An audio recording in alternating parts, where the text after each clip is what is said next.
بسم اللہ الرحمن الرحیم۔ نماز فجر کے بعد اس سورت کی تلاوت اللہ خود کرتے ہیں۔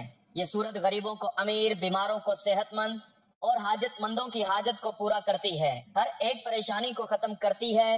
وہ سورت یہ ہے۔ محترم ناظرین، قرآن مجید کی وہ سورت جس کی تلاوت نماز فجر کے بعد خود اللہ تعالیٰ فرماتے ہیں، یہ دعویٰ اگرچہ ہمارے فہم سے بلند ہے لیکن اس کی روحانیت ہمیں احساس دلاتی ہے کہ قرآن کی بعض صورتیں ایسی ہیں جنہیں اللہ رب العزت نے اپنے خصوصی کلام میں ایسی تاثیر عطا فرمائی جو بندے کے دل و دماغ، روح و جسم اور دنیا و آخرت سب کو منور کر دیتی ہے۔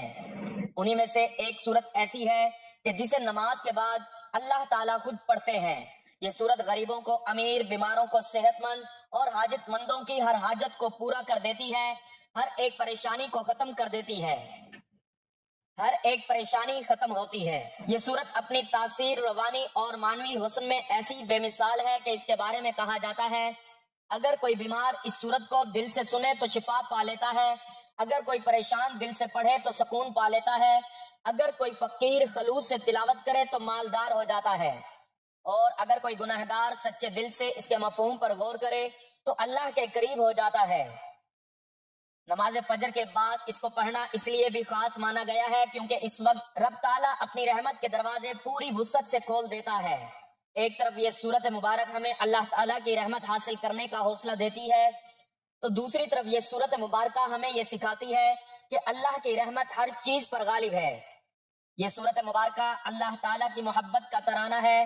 تو ناظرین، نماز فجر کے بعد اللہ تعالیٰ کے پیارے کلام پاک سے پڑھی جانے والی سورت کے بارے میں جاننے کے لیے گزارش ہے کہ ویڈیو کو آخر تک لازمی دیکھیے گا۔ ناظرین، قرآن پاک کی بہت ہی پیاری سورت کہ جس کی تلاوت نماز فجر کے بعد اللہ تعالیٰ خود فرماتے ہیں، جو بندہ نماز فجر کے بعد کسی بھی پریشانی کے لیے پڑھتا ہے، چاہے وہ بیماری ہو اور رزق کی پریشانی ہو یا کاروبار کی پریشانی ہو، حتیٰ کہ کسی بھی مقصد کے لیے پڑھتا ہے، وہ مقصد انشاءاللہ پورا کیا جاتا ہے، دنیا اور آخرت کی سختیوں سے اسے نجات ملتی ہے۔ یہ سورت آپ کو اللہ تعالیٰ کے بے حد قریب کر دیتی ہے۔ بے شک جس طرح کہ آج کل مشکل حالات ہیں، ہر بندہ پریشان ہے، تو بندہ اس پریشانی سے بچ کر اپنی زندگی میں کامیاب ہونا چاہتا ہے، تو اس سورت مبارکہ کو نماز فجر کے بعد ایک مرتبہ لازمی پڑھے۔ یہ سورت غریبوں کو امیر، بیماروں کو صحت مند اور حاجت مندوں کی حاجت کو پورا کرتی ہے، ہر پریشانی کو دور کرتی ہے۔ اگر کوئی صبح نماز فجر کے بعد پڑھے گا تو فرشتے دن بھر اس کی حفاظت کریں گے، اور اگر کوئی رات کو پڑھے گا تو فرشتے ساری رات اس کی حفاظت کریں گے۔ یہ خاندان کے اندرونی عمل کو برقرار رکھنے اور کسی بھی قسم کے تنازعات کو دور رکھنے میں بھی مدد کرتی ہے۔ یہ قرآن پاک کی وہ سورت مبارکہ ہے کہ اس کی تلاوت اللہ تعالیٰ خود فرماتے ہیں، جو شخص اس کی تلاوت نماز فجر کے بعد کرتا ہے، اللہ اس سے بہت خوش ہوتے ہیں اور اسے وہ سب کچھ عطا کیا جاتا ہے جو وہ مانگتا ہے، جس کی وہ خواہش رکھتا ہے۔ یہ بہت آسان سا عمل ہے، معجزات کو دیکھنے والا عمل ہے۔ یہی خاص عمل ہے جو دولت کو فوری طور پر غیبی طریقے سے آپ کے پاس لانے والا عمل ہے۔ یہ ایسا عمل ہے کہ جن لوگوں نے نماز فجر کے بعد اس عمل کو پڑھنا معمول بنا لیا، وہ صبح رزق کی دولت سے مالا مال ہو گئے، گھر میں، کاروبار میں دولت کی ریل پیل ہو گئی، دولت کی برسات صبح سے زندگی میں شروع ہو گئی، دولت کی طوفانی بارش برسنے لگی۔ ناظرین، ویسے تو اللہ تعالیٰ کے کلام پاک کی ہر آیت، ہر سورت مبارکہ ہی اپنے اندر ایک خاص مقام رکھتی ہے، لیکن آج جس سورت کا ہم وظیفہ بتانے جا رہے ہیں، جو نماز فجر کے بعد پڑھنے کا بہت ہی بابرکت عمل ہے کہ جس کے پڑھنے سے بیمار کو صحت مل جاتی ہے، مالی تنگدستی دور ہو جاتی ہے، رزق کی فراوانی ہوتی ہے، انسان کی ہر حاجت پوری ہو جاتی ہے، تو وہ خاص سورت مبارکہ سورت الرحمن ہے، جو عروس القرآن یعنی قرآن کی دلہن کے لقب سے جانی جاتی ہے۔ سورت الرحمن قرآن مجید کی 55ویں سورت ہے، جس کا آغاز اللہ تعالیٰ کے ایک عظیم صفاتی نام الرحمن سے ہوتا ہے، جس کا مطلب ہے نہایت مہربان، بے حد رحم فرمانے والا۔ اس سورت کی کل 78 آیات ہیں اور یہ مدینہ یا مکہ میں نازل ہوئی۔ جمہور علماء کے مطابق مکی سورت ہے۔ اللہ تعالیٰ نے اس سورت میں اپنی بے شمار نعمتوں کا ذکر فرمایا اور ہر نعمت کے بعد بار بار یہ آیت دہرائی، فَبِأَيِّ آلَاءِ رَبِّكُمَا تُكَذِّبَانِ، ترجمہ، پھر تم اپنے رب کی کون کون سی نعمتوں کو جھٹلاؤ گے۔ یہ آیت اس سورت میں 31 بار دہرائی گئی، جو کہ قرآن کریم میں کسی بھی آیت کا سب سے زیادہ تکرار کا منفرد اعزاز ہے۔ یہ آیت بار بار دہرانا دراصل انسان کے دل کو جھنجھوڑنے کے مترادف ہے، تاکہ وہ اللہ کی نعمتوں کو پہچانے، اس کا شکر ادا کرے اور اس سے لو لگائے۔ صبح کے پر نور وقت میں جب انسان اپنے گناہوں پر نادم ہو کر اللہ کی طرف جھکتا ہے تو سورۃ الرحمن جیسے کلام کو پڑھنا اس کے دل کی صفائی، نیت کی پاکیزگی اور روح کی بلندی کا ذریعہ بن جاتا ہے۔ حضرت علی رضی اللہ تعالیٰ عنہ فرماتے ہیں، میں نے رسول اللہ صلی اللہ علیہ وآلہ وسلم کو فرماتے ہوئے سنا کہ ہر چیز کا ایک دل ہوتا ہے اور قرآن کا دل سورۃ الرحمن ہے۔ سورۃ الرحمن ایسی سورت ہے جس کی تلاوت کرنے والا نہ صرف دنیا کے فائدے دیکھتا ہے بلکہ آخرت میں اللہ کی خاص رحمت کے سائے میں چلا جاتا ہے۔ اس سورت کا وظیفہ رزق میں کشادگی، شادی میں آسانی، دشمنوں سے نجات، حسد اور جادو سے حفاظت، اولاد کی بہتری اور ہر مقصد کی تکمیل کا عظیم ذریعہ ہے۔ جس بندے کے دل میں نیت ہو کہ وہ صرف اللہ کی رضا کے لیے یہ وظیفہ کرے گا، اس کے لیے یہ سورت دنیا کی سب سے بڑی دوا، سب سے عمدہ دعا اور سب سے خاص ندا بن جائے گی۔ حضرت عبداللہ بن مسعود رضی اللہ تعالیٰ عنہ سے روایت ہے کہ رسول اللہ صلی اللہ علیہ وآلہ وسلم نے ایک رات جنات کو سورۃ الرحمن سنائی۔ جب آپ صلی اللہ علیہ وآلہ وسلم ہر بار پڑھتے فَبِأَيِّ آلَاءِ رَبِّكُمَا تُكَذِّبَانِ، تو جنات جواب دیتے، اے ہمارے رب، ہم تیری کسی نعمت کو نہیں جھٹلاتے، تمام تعریفیں تیرے ہی لیے ہیں۔ جب صحابہ کرام رضی اللہ تعالیٰ عنہ کو یہ بات پتا چلی تو عرض کیا، ہم تو جنات سے بھی گئے گزرے نکلے، ہم تو خاموش رہتے ہیں۔ اس پر آپ صلی اللہ علیہ وآلہ وسلم نے فرمایا، تمہیں جنات کی پیروی کرنی چاہیے۔ محدثین مفسرین نے بیان کیا کہ سورۃ الرحمن کی تلاوت کرنے والوں کو اللہ رزق میں کشادگی عطا کرتا ہے۔ اولیاء و صوفیاء نے تجربہ کیا ہے کہ جو شخص مسلسل سورۃ الرحمن کو توجہ سے سنتا ہے اور سمجھ کر پڑھتا ہے، اسے دل کا سکون، ذہنی سکون اور جسمانی شفا حاصل ہوتی ہے۔ حضرت امام زین العابدین رضی اللہ تعالیٰ عنہ جب سورۃ الرحمن کی تلاوت کرتے تو اس آیت پر پہنچ کر رو پڑتے اور بار بار کہتے، یا اللہ، میں کسی نعمت کا انکار نہیں کرتا۔ ایک دفعہ ایک شخص اللہ کے ایک برگزیدہ بندے کے پاس آیا جو شدید تنگ دستی، بیماری اور پریشانی میں مبتلا تھا، تو بزرگ نے فرمایا، نماز فجر کے بعد سورۃ الرحمن خلوص سے پڑھا کرو۔ کچھ ہفتے بعد وہ شخص واپس آیا، اس کا چہرہ چمک رہا تھا، اس کا کاروبار چل پڑا اور اس کے مسائل حل ہو چکے تھے۔ وہ شخص کہہ رہا تھا، اللہ کی رحمت نے مجھے ہر میدان میں فائق کر دیا۔ ناظرین، یہ وظیفہ آپ نے اللہ تعالیٰ پر پورا یقین اور اپنے اللہ سے امید رکھتے ہوئے کرنا ہے۔ کسی بھی صورت آپ کو مایوس نہیں ہونا، کیونکہ اچھے اور برے حالات ہمیشہ کے لیے نہیں ہوتے۔ اس لیے آپ نے نا امیدی کا شکار نہیں ہونا، کیونکہ زندگی بھی عجیب ہے۔ کبھی کبھی یہ اتنی خوبصورت لگتی ہے کہ جی چاہتا ہے کہ ہمارا ناطہ ہمیشہ کے لیے زندگی سے جڑا رہے۔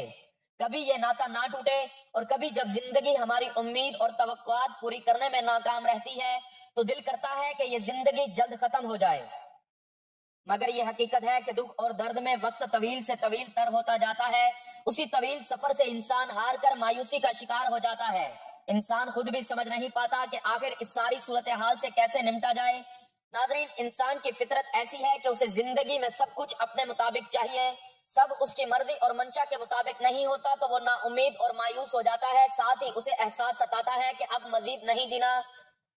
انسان بنیادی طور پر جلد باز واقع ہوا ہے۔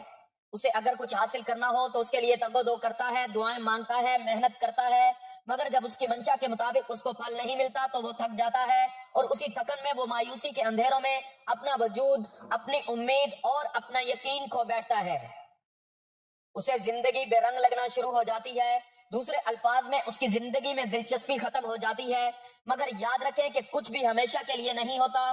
وقت کی ایک خوبصورتی ہے کہ یہ کبھی بھی ایک جیسا نہیں رہتا۔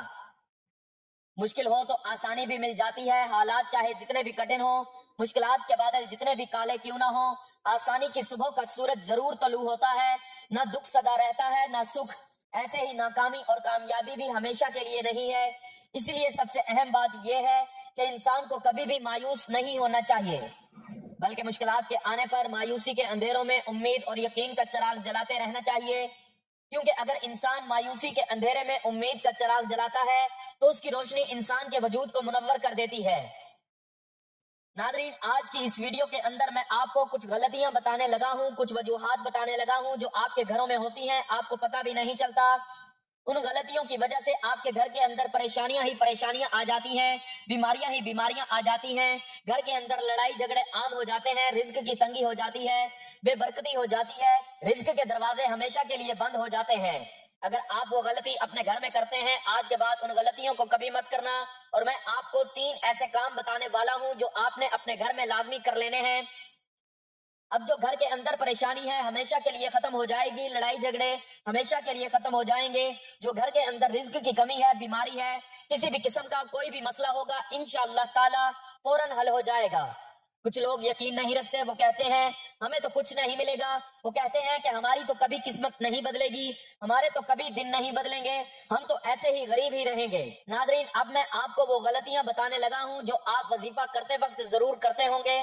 سب سے بڑی غلطی کیا ہوتی ہے کہ آپ لوگ وضو بھی نہیں کرتے، نماز بھی نہیں پڑھتے، قرآن پاک کی تلاوت بھی نہیں کرتے۔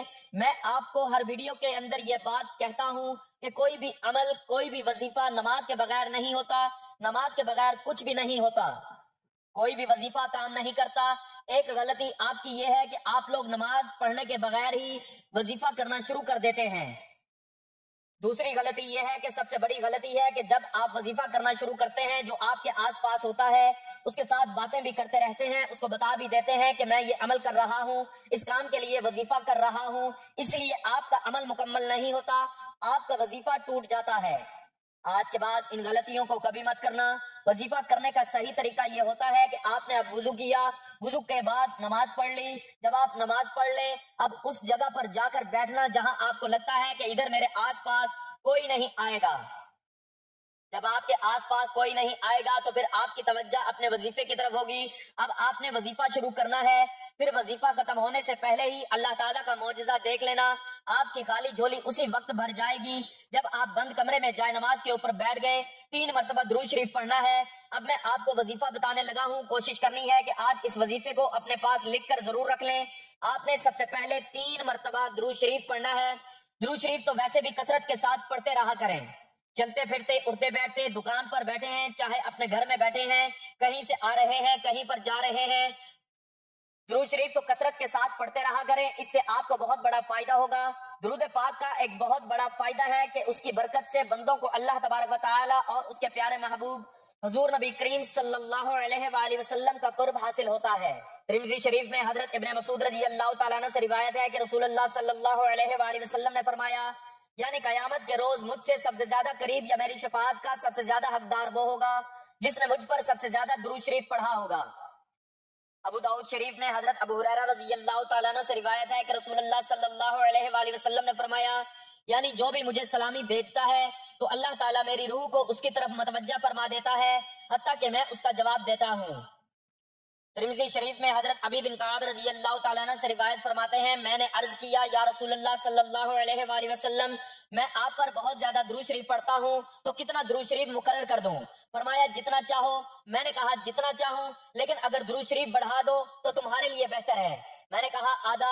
فرمایا جتنا چاہو لیکن اگر درود شریف بڑھا دو تو تمہارے لیے بہتر ہے۔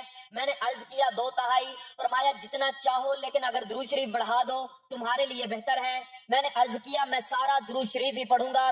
فرمایا تب تمہارے غموں کو کافی ہوگا اور تمہارے گناہ مٹا دے گا۔ ترمذی شریف میں حضرت علی المرتضی رضی اللہ تعالیٰ عنہ سے روایت ہے کہ رسول اللہ صلی اللہ علیہ وآلہ وسلم نے فرمایا، بڑا کنجوس وہ شخص ہے جس کے سامنے میرا ذکر ہو اور وہ مجھ پر درود شریف نہ بھیجے۔ ترمذی شریف میں ہی حضرت عمر فاروق رضی اللہ تعالیٰ عنہ سے مروی ہے کہ آپ نے فرمایا، دعا آسمان اور زمین کے درمیان ٹھہری رہتی ہے، اس سے کچھ اوپر آسمان کی طرف نہیں چڑھتی جب تک کہ تم اپنے نبی صلی اللہ علیہ وآلہ وسلم پر درود شریف نہ بھیجو۔ حضرت علی المرتضی رضی اللہ تعالیٰ عنہ فرماتے ہیں، اللہ تعالیٰ نے جنت میں ایک درخت پیدا کیا جس کا پھل سیب سے قدرے بڑا، انار سے قدرے چھوٹا، سیب سے زیادہ نرم، شہد سے عمدہ شیریں، مشک سے زیادہ خوشبو رکھنے والا، شاخ مروارید کی، تنا سونے کا، پتے زمرد کے، اور یہ نبی کریم صلی اللہ علیہ وآلہ وسلم پر صلاۃ و سلام پڑھنے والوں کے لیے مختص ہوگا، ان کے علاوہ کوئی اور اسے دیکھ نہ پائے گا۔ حضور سید عالم صلی اللہ علیہ وآلہ وسلم نے فرمایا، جو مجھ پر درود بھیجتا ہے اس پر فرشتے درود بھیجتے ہیں، خود خدا اپنی شان کے مطابق درود بھیجتا ہے، جس کے باعث تمام آسمان اور زمین والے درود بھیجتے ہیں، بلکہ درخت، چرند پرند، غرض یہ کہ کوئی ایسی چیز باقی نہیں رہتی جو درود نہ بھیجتی ہو۔ سید الانبیاء حضرت محمد مصطفیٰ صلی اللہ علیہ وآلہ وسلم نے فرمایا، جب کوئی آدمی مجھ پر درود شریف پڑھتا ہے تو منادی پکار کر کہتا ہے کہ اللہ تعالیٰ اس کے بدلے تجھ پر 10 بار درود بھیجے۔ آسمان والے یہ سن کر کہتے ہیں تیرے درود شریف کے بدلے 100 بار تجھ پر رحمت فرمائے۔ درود پاک کثرت سے پڑھتے رہا کریں تاکہ دنیا و آخرت دونوں جہانوں میں کامیابی مل سکے۔ ایک مرتبہ ثواب کی نیت سے میرے ساتھ بھی پڑھ لیں۔ اللہم صلی علی محمد وعلی آل محمد کما صلیت علی ابراہیم وعلی آل ابراہیم انک حمید مجید۔ اللہم بارک علی محمد وعلی آل محمد کما بارکت علی ابراہیم وعلی آل ابراہیم انک حمید مجید۔ تو ناظرین، جب آپ باوضو ہو کر پاک صاف جگہ پر بیٹھ کر نماز فجر ادا کر کے درود پاک پڑھ لیں تو اس کے بعد قرآن پاک کی اس بابرکت سورت مبارکہ یعنی سورت الرحمن کی تلاوت کرنی ہے۔ اس کو مکمل توجہ، دھیان اور یکسوئی کے ساتھ پڑھنا ہے۔ اس کی تلاوت کے دوران جب جب یہ آیت آئے فَبِأَيِّ آلَاءِ رَبِّكُمَا تُكَذِّبَانِ تو ہاتھ اٹھا کر دل سے کہیں، اے رب ہم تیری کسی نعمت کو نہیں جھٹلاتے، تمام تعریفیں تیرے ہی لیے ہیں۔ یہ پڑھ کر باقی سورت کی تلاوت مکمل کرنی ہے اور اس کے بعد اللہ تعالیٰ کے 2 مبارک ناموں کی ایک تسبیح پڑھ لینی ہے، یا رحیم یا کریم۔ ان دونوں ناموں کو ملا کر پڑھیں گے تو 1 مرتبہ شمار ہوگا۔ اسی طرح سے آپ نے ہاتھوں کی انگلیوں پر یا تسبیح کے دانوں پر گن کر 100 مرتبہ پڑھ لینا ہے اور اس کے بعد 33 مرتبہ سبحان اللہ و بحمدہ سبحان اللہ العظیم پڑھ لینا ہے۔ پھر آخر میں اتنا ہی درود پاک پڑھنا ہے جتنا وظیفہ شروع کرنے سے پہلے پڑھا تھا۔ اس کے بعد اپنے والدین، اہل خانہ، رزق، صحت، عزت، اولاد، دشمنوں کے شر اور دنیا آخرت کی بھلائی کے لیے مانگیں، کیونکہ فجر کے وقت روحانیت، برکت اور اللہ سے تعلق کو مضبوط کرنے کا بہترین وقت ہے۔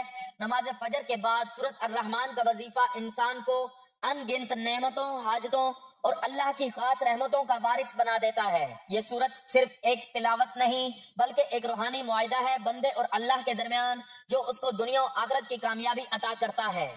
آپ نے اس عمل کے دوران دل میں یہ تصور کرنا ہے کہ یا اللہ، میں تیری اس عظیم سورت مبارکہ کو صرف تیری رضا، تیری رحمت کے حصول، اپنے گناہوں کی معافی، رزق کی کشادگی اور اپنی حاجتوں کے پورا ہونے کے لیے پڑھ رہا ہوں۔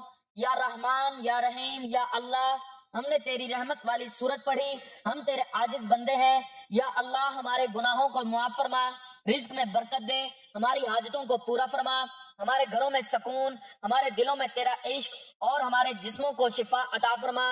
یا اللہ، ہمیں سورۃ الرحمن کے صدقے اپنی رضا و قرب عطا فرما، آمین یا رب العالمین۔